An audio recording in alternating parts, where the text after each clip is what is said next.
Hi friends, ಎಲ್ಲರಿಗೂ ನಮಸ್ಕಾರ. Lavish byte YouTube ಚಾನಲ್ಗೆ ಸ್ವಾಗತ. ಇವತ್ತಿನ ರೆಸಿಪಿ ಒಂದು ಅಕ್ಕಿ ರೊಟ್ಟಿ. ಇದಕ್ಕೆ ಬೇಕಾಗಿರೋದು 2.5 ಕಪ್ಪಷ್ಟು ಅಕ್ಕಿ ಹಿಟ್ಟು, ಸ್ವಲ್ಪ ಗೋಧಿ ಹಿಟ್ಟು ಮತ್ತು ತುರಿದಿಟ್ಟಿರೋಂಥ ಕ್ಯಾರೆಟು, ಹಚ್ಚಿಟ್ಟಿರೋ ಈರುಳ್ಳಿ, ಮೂಲಂಗಿ ಸೊಪ್ಪು ಕಟ್ ಮಾಡಿರೋದು, ನೆಕ್ಸ್ಟು ಕಡಲೆಬೀಜದ ಪುಡಿ, ಕೊತ್ತಂಬರಿ ಸೊಪ್ಪು, ಉಪ್ಪು, ಹಸಿಮೆಣಸಿನ್ಕಾಯಿ ಪೇಸ್ಟು ಇದೆಲ್ಲ ಹಾಕ್ಬಿಟ್ಟು ನೀಟಾಗಿ ಮಿಕ್ಸ್ ಮಾಡ್ಕೊಬೇಕು. ನೆಕ್ಸ್ಟು ಸ್ವಲ್ಪನೇ ನೀರು ಹಾಕ್ಕೊಂಡ್ಬಿಟ್ಟು ರೊಟ್ಟಿ ಅದಕ್ಕೆ ಕಲಿಸ್ಕೊಬೇಕು. ಇದನ್ನು ಮೆತ್ತಗೆ ಸ್ವಲ್ಪ ಸಾಫ್ಟಾಗಿ ಕಲಿಸ್ಕೊಬೇಕು, ಯಾಕಂದರೆ ಸ್ಪ್ರೆಡ್ ಮಾಡೋಕ್ಕೆ ಚೆನ್ನಾಗಿರುತ್ತೆ. ಇದು ತುಂಬ ಚೆನ್ನಾಗಿರುತ್ತೆ, ಕ್ರಿಸ್ಪಿಯಾಗಿ ಮಸಾಲೆ ರೊಟ್ಟಿ ಥರ ಚೆನ್ನಾಗಿರುತ್ತೆ.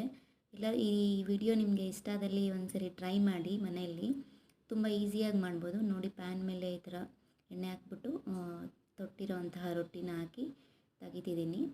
ನೋಡಿ, ತುಂಬ ಚೆನ್ನಾಗಿ ಕಾಣಿಸ್ತಿದೆ ಮತ್ತು ಟೇಸ್ಟ್ ಕೂಡ ತುಂಬ ಚೆನ್ನಾಗಿರುತ್ತೆ. ಒಂದ್ಸರಿ ಟ್ರೈ ಮಾಡಿ ಮನೆಯಲ್ಲಿ. ಹಾಗೆ ನಿಮಗೆ ಈ ವಿಡಿಯೋ ಇಷ್ಟ ಆದಲ್ಲಿ ಫ್ಯಾಮಿಲಿ, ಫ್ರೆಂಡ್ಸ್ ಎಲ್ಲರಿಗೂ ಶೇರ್ ಮಾಡಿ. ಆದಷ್ಟು ಸಬ್ಸ್ಕ್ರೈಬ್ ಮಾಡಿ. ನಾನು ಹೊಸದಾಗಿ ಚಾನಲ್ ಕ್ರಿಯೇಟ್ ಮಾಡಿರೋದ್ರಿಂದ ನಿಮ್ಮ ಸಪೋರ್ಟ್ ತುಂಬ ಬೇಕಾಗಿದೆ. ಪ್ಲೀಸ್ ಸಬ್ಸ್ಕ್ರೈಬ್ ಮಾಡ್ಕೊಳ್ಳಿ ಚಾನಲ್ನ. ಯಾರ್ಯಾರು ಸಬ್ಸ್ಕ್ರೈಬ್ ಮಾಡ್ಕೊಳ್ಳದೆ ನೋಡ್ತಿದ್ದೀರೋ ಎಲ್ಲರೂ ಸಬ್ಸ್ಕ್ರೈಬ್ ಮಾಡ್ಕೊಳ್ಳಿ.